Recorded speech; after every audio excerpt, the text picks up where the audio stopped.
ओम शांति। आज 4 जुलाई 2021 आज संडे है और आज हम सुनेंगे अव्यक्त बाप दादा के रिवाइज महावाक्य 30 जनवरी 1988।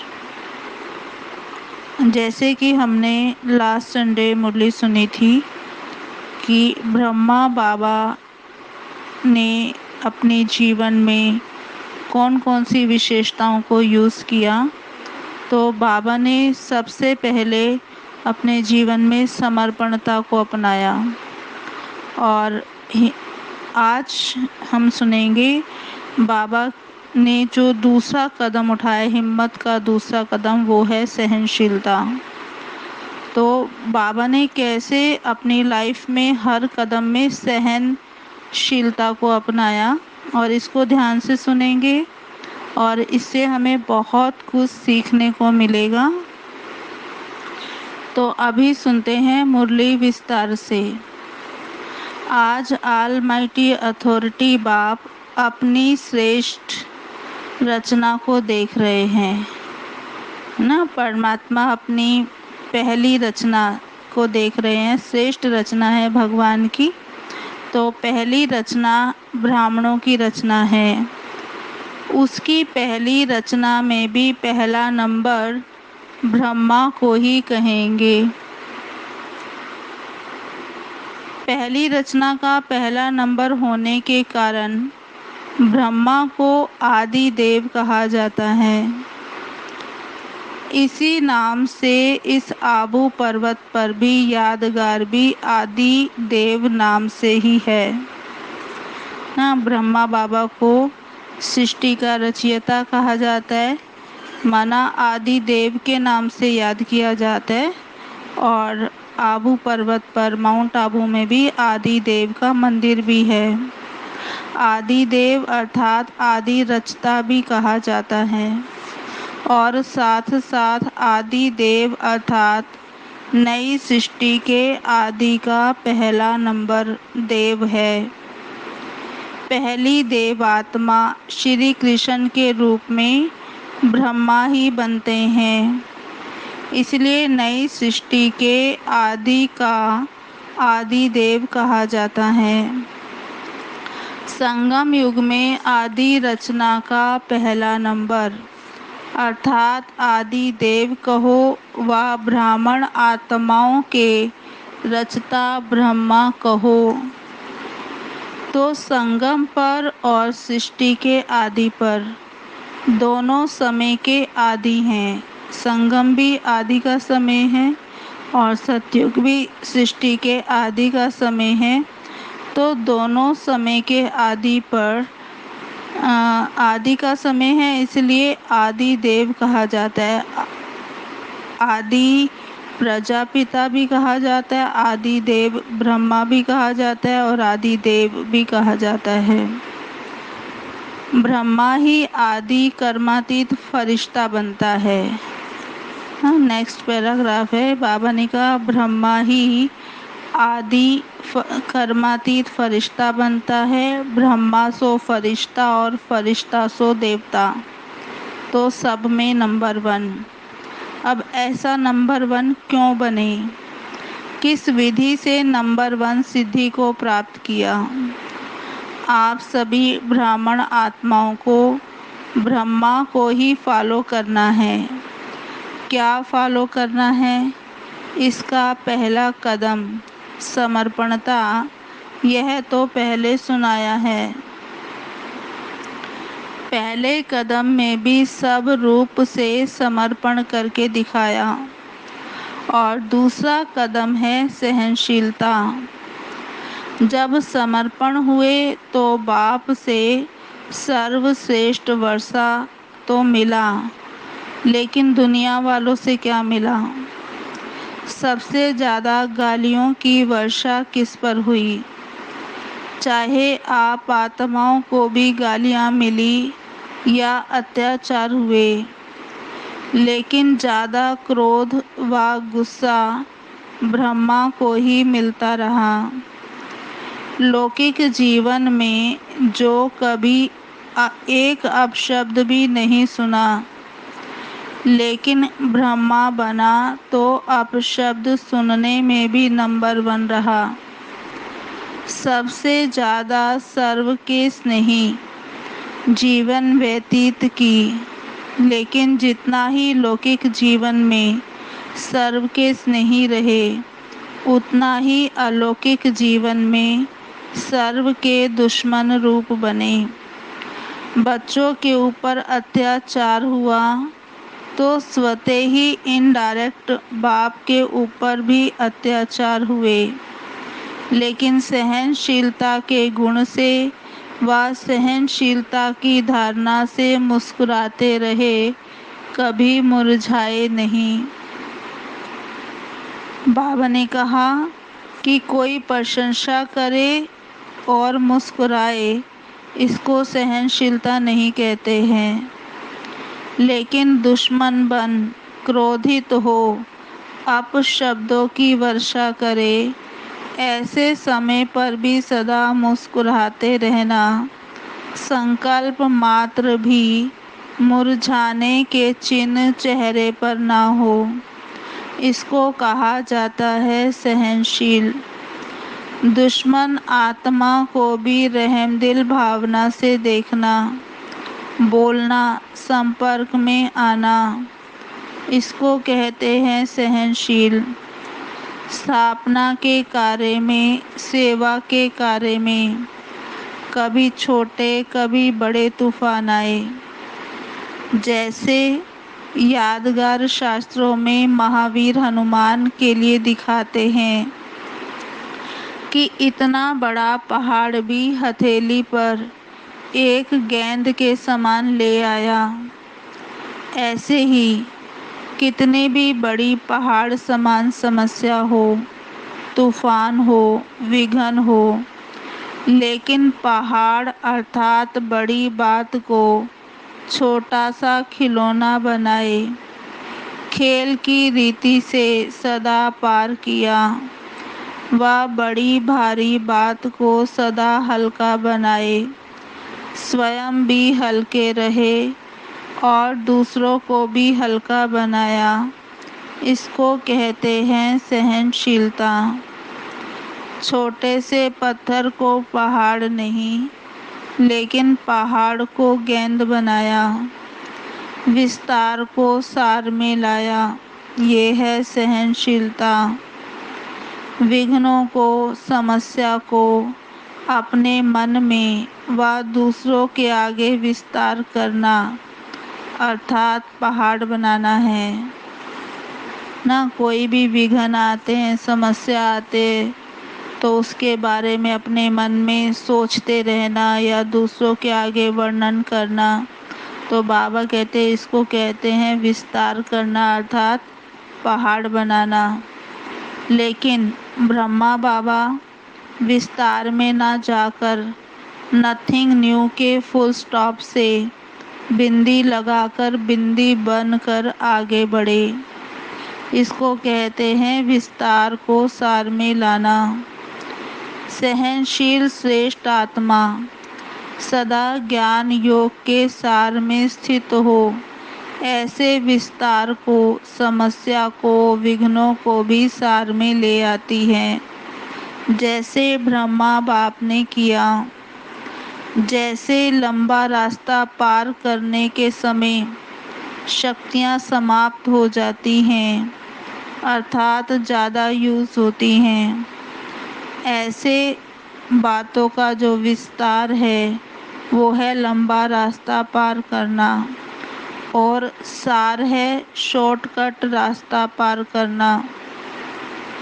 पार दोनों ही करते हैं, लेकिन शॉर्टकट करने वाले समय और शक्तियों की बचत होने के कारण निराश नहीं होते, दिल शिकस्त नहीं होते, सदा मौज में मुस्कुराते पार करते हैं, इसको कहा जाता है सहनशीलता।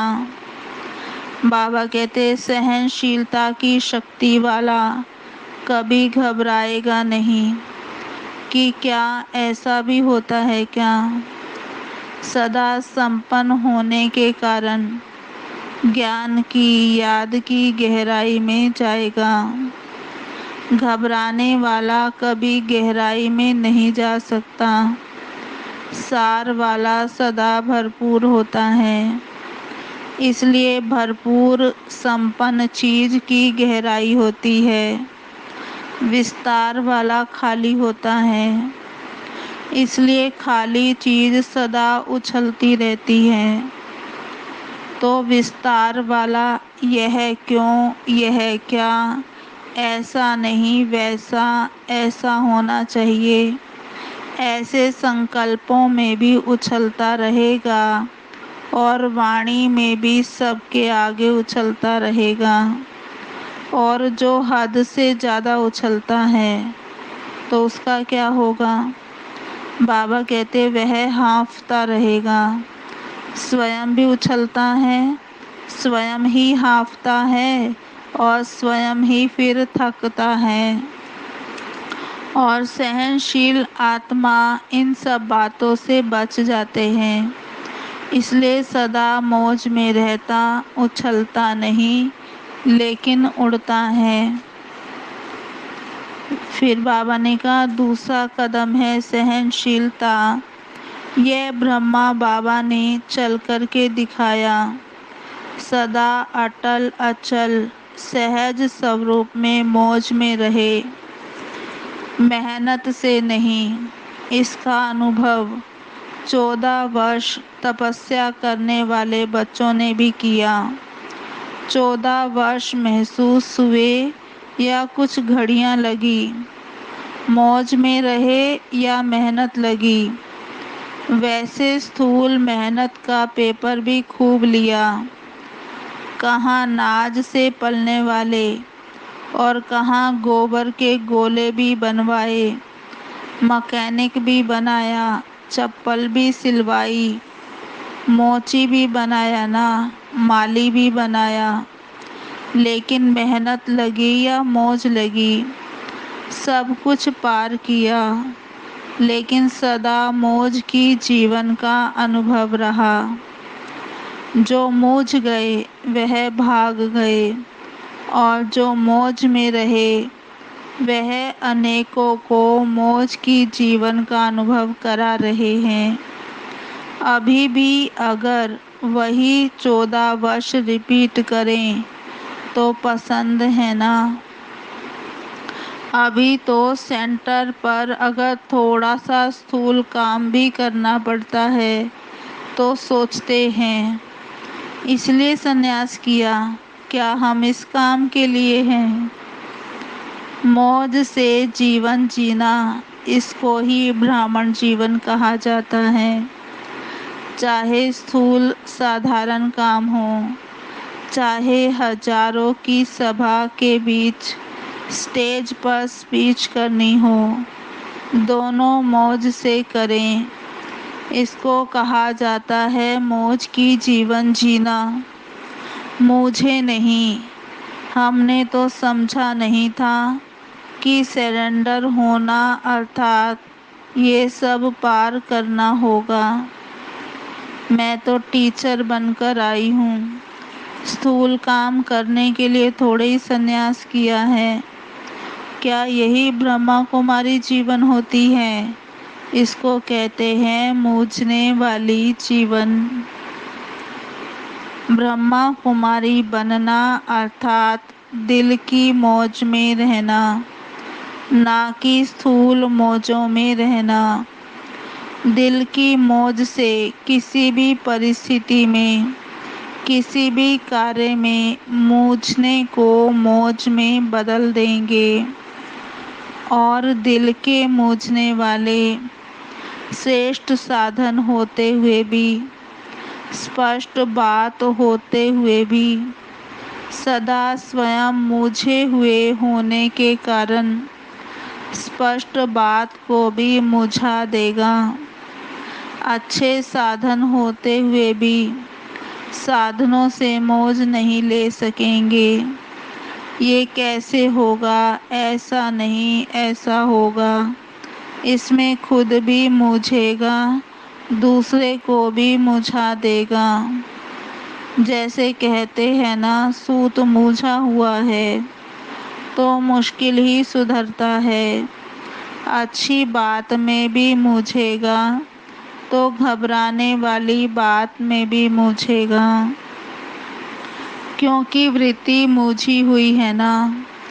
मन मूझा हुआ है तो स्वतः ही वृत्ति का प्रभाव दृष्टि पर, और दृष्टि के कारण सृष्टि भी मूझी हुई दिखाई देगी। ब्रह्मा कुमारी जीवन अर्थात ब्रह्मा बाप समान मौज की जीवन, लेकिन इसका आधार है सहनशीलता।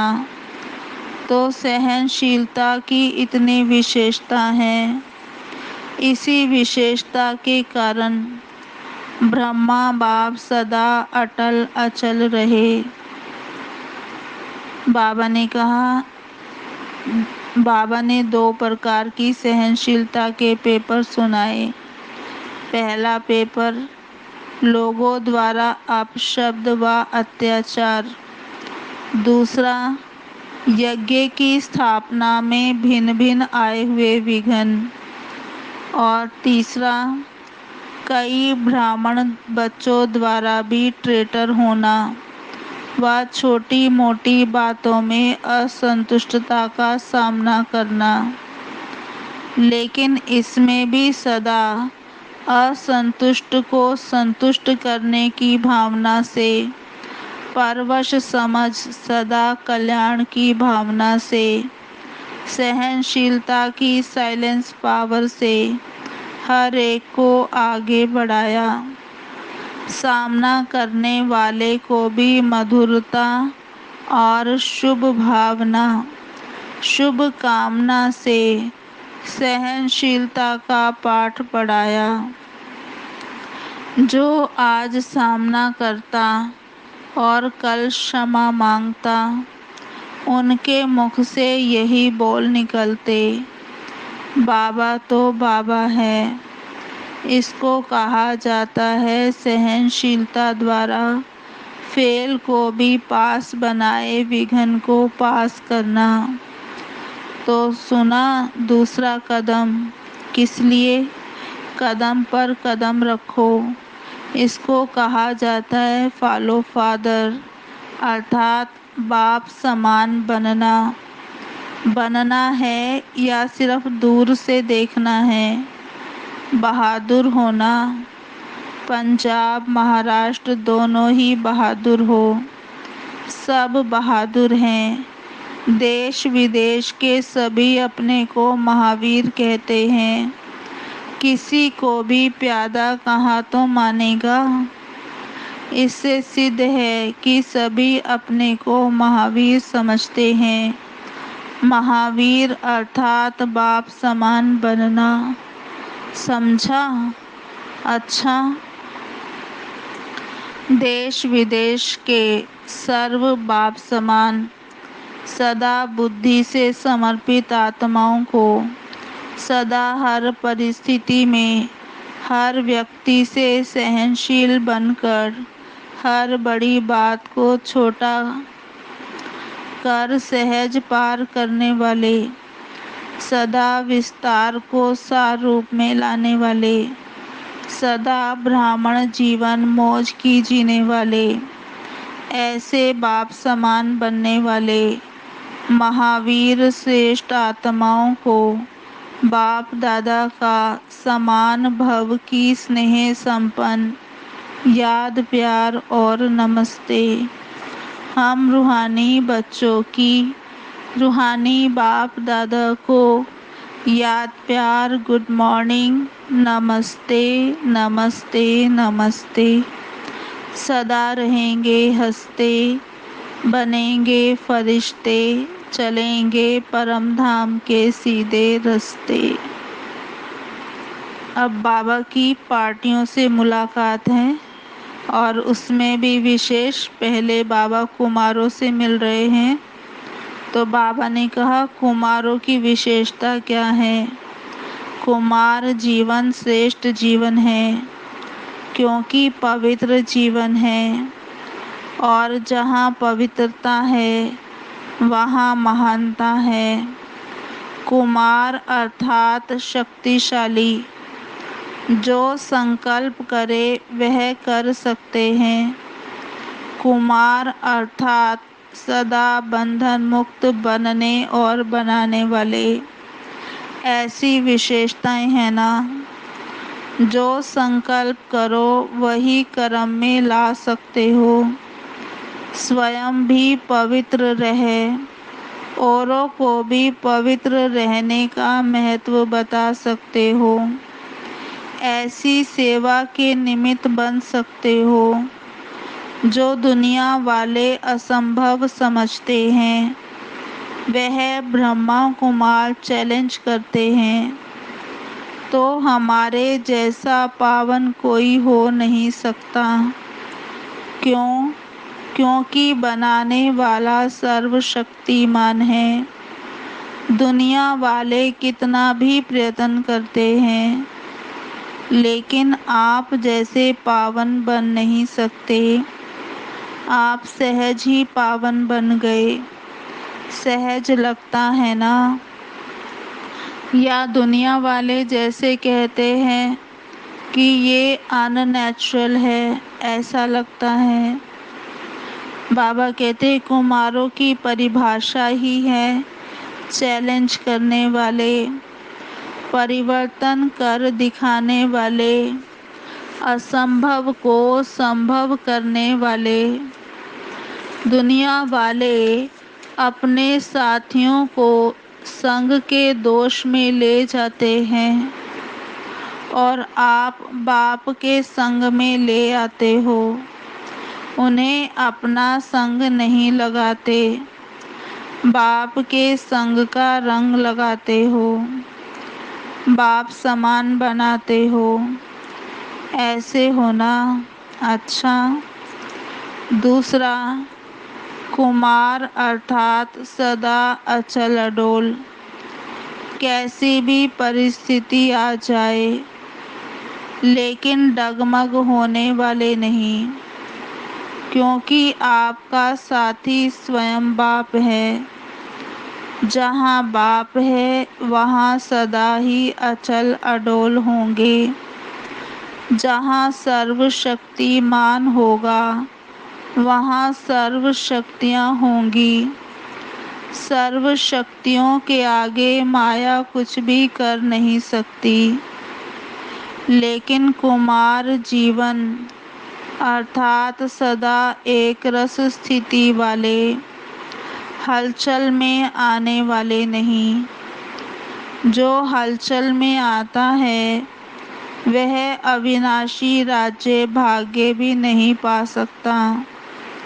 थोड़ा सा सुख मिल जाएगा लेकिन सदा का नहीं।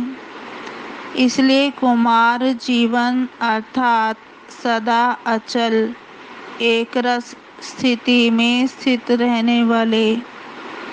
तो एक रस स्थिति रहती है या दूसरे रसों में बुद्धि जाती है।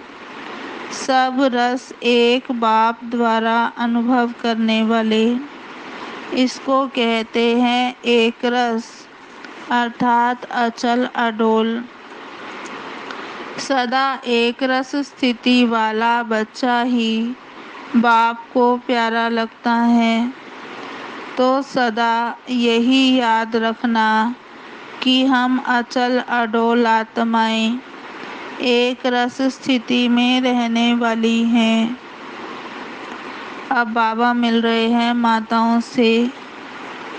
माताओं के अलग अलग 3 ग्रुप से मिले हैं। तो पहले ग्रुप में बाबा ने कहा माताओं के लिए बाप दादा ने सहज मार्ग कौन सा बताया है जिससे सहज ही बाप की याद का अनुभव कर सको, मेहनत ना करनी पड़े।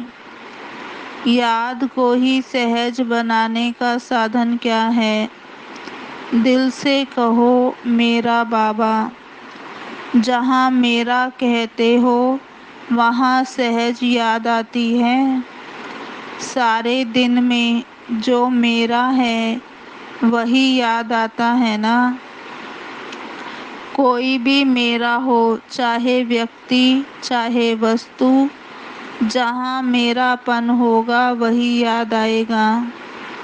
ऐसे यदि बाप को मेरा कहते हो, मेरा समझते हो, तो बाप ही याद आएगा। तो बाप को याद करने का सहज तरीका है, दिल से कहो मेरा बाबा। सिर्फ मुख से मेरा मेरा नहीं करना, अधिकार से कहना। यही सहज पुरुषार्थ कर आगे बढ़ते चलो। सदा ही इस विधि से सहज योगी बनो। मेरा कहो और बाप के खजानों के मालिक बनो। अब बाबा दूसरे ग्रुप से मिल रहे हैं। बाबा ने कहा, माताएं सदा अपने को पद्मा पदम भाग्यवान समझती हो। घर बैठे बाप मिला तो कितना बड़ा भाग्य है। दुनिया वाले बाप को ढूंढने के लिए निकलते हैं और आपको घर बैठे मिल गया तो इतना बड़ा भाग्य प्राप्त होगा, ऐसे कभी संकल्प में भी सोचा था? ये जो गायन है, घर बैठे भगवान मिला, ये किसके लिए है? आपके लिए है ना। तो इसी श्रेष्ठ भाग्य को स्मृति में रख आगे बढ़ते चलो। वहाँ मेरा श्रेष्ठ भाग्य, यह खुशी के गीत गाते रहो, खुशी के झूले में झूलते रहो, खुशी में नाचो गाओ। तीसरे ग्रुप से बाबा मिल रहे हैं। बाबा ने कहा, शक्तियों को सदा कौन सी खुशी रहती है? सदा बाप के साथ मैं कंबाइंड हूँ। शिव शक्ति का अर्थ ही है कंबाइंड। बाप और आप दोनों को मिलाकर कहते हैं शिव शक्ति। तो जो कंबाइंड है उसे कोई अलग कर नहीं सकता। ऐसी खुशी रहती है। निर्बल आत्मा को बाप ने शक्तिशाली बना दिया। तो यही सदा याद रहे कि हम कंबाइंड रहने के अधिकारी बन गए। पहले ढूंढने वाले थे, अभी साथ रहने वाले हैं। ये सदा नशा रहे। कितना भी माया कोशिश करे, लेकिन शिव शक्ति के आगे माया कुछ नहीं कर सकती। अलग रहते हो तो माया आती है, कंबाइंड रहो तो माया आ नहीं सकती। तो यही वरदान सदा याद रखना कि हम कंबाइंड रहने वाली शिव शक्तियाँ विजयी हैं। अच्छा, फिर बाबा ने वरदान दिया, कंफ्यूज होने की बजाय लूज कनेक्शन को ठीक करने वाले समस्या मुक्त भव। कंफ्यूज होने की बजाय लूज कनेक्शन को ठीक करने वाले समस्या मुक्त भव। विस्तार है, सभी समस्याओं का मूल कारण कनेक्शन लूज होना है। सिर्फ कनेक्शन को ठीक कर दो तो सर्व शक्तियाँ आपके आगे घूमेंगी। यदि कनेक्शन जोड़ने में 1-2 मिनट लग भी जाते हैं तो हिम्मत हार कर कंफ्यूज ना हो जाओ। निश्चय के फाउंडेशन को हिलाओ नहीं। मैं बाबा का, बाबा मेरा, इस आधार से फाउंडेशन को पक्का करो तो समस्या मुक्त बन जाएंगे। और आज का स्लोगन है, बीज रूप अवस्था में स्थित रहना। यही पुराने संस्कारों को परिवर्तन करने की विधि है। बीज रूप अवस्था में स्थित रहना, यही पुराने संस्कारों को परिवर्तन करने की विधि है। ओम शांति। अच्छा जी, अभी सुनते हैं आज की मुरली के स्वमान। ओम शांति। आज की मुरली का पहला स्वमान है, मैं आत्मा ब्राह्मण सो फरिश्ता, फरिश्ता सो देवता बनने वाली हूँ। मैं आत्मा ब्राह्मण सो फरिश्ता, फरिश्ता सो देवता बनने वाली हूँ। दूसरा स्वमान है, मैं आत्मा ब्रह्मा बाप को फॉलो करने वाली हूँ। मैं आत्मा ब्रह्मा बाप को फॉलो करने वाली हूँ। तीसरा स्वमान है, मैं समर्पण बुद्धि आत्मा हूँ। मैं समर्पण बुद्धि आत्मा हूँ। चौथा स्वमान, मैं आत्मा सहनशील हूँ। मैं आत्मा सहनशील हूँ। पांचवा स्वमान, मैं आत्मा महावीर हनुमान हूँ। मैं आत्मा महावीर हनुमान हूँ। छठा स्वमान, मैं आत्मा सदा मौज में मुस्कुराने वाली हूँ। मैं आत्मा सदा मौज में मुस्कुराने वाली हूँ। सातवां स्वमान, मैं आत्मा अटल अचल सहज स्वरूप हूँ। मैं आत्मा अटल अचल सहज स्वरूप हूँ। छठा स्वमान, मैं आत्मा असंतुष्ट को संतुष्ट करने वाली हूँ। मैं आत्मा असंतुष्ट को संतुष्ट करने वाली हूँ। सातवां स्वमान, मैं आत्मा सदा बंधन मुक्त हूँ। मैं आत्मा सदा बंधन मुक्त हूँ। आठवां स्वमान, मैं आत्मा परम पवित्र हूँ। मैं आत्मा परम पवित्र हूँ।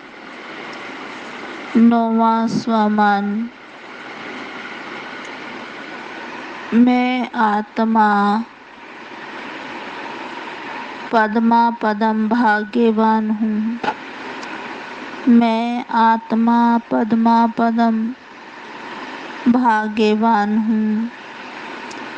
आठवां स्वमान, मैं आत्मा सदा बाप के साथ कंबाइंड हूँ। मैं आत्मा सदा बाप के साथ कंबाइंड हूँ। नौवां स्वमान, मैं आत्मा शिव शक्ति हूँ। मैं आत्मा शिव शक्ति हूँ। 10वां स्वमान, मैं आत्मा समस्या मुक्त हूँ। मैं आत्मा समस्या मुक्त हूँ। ओम शांति।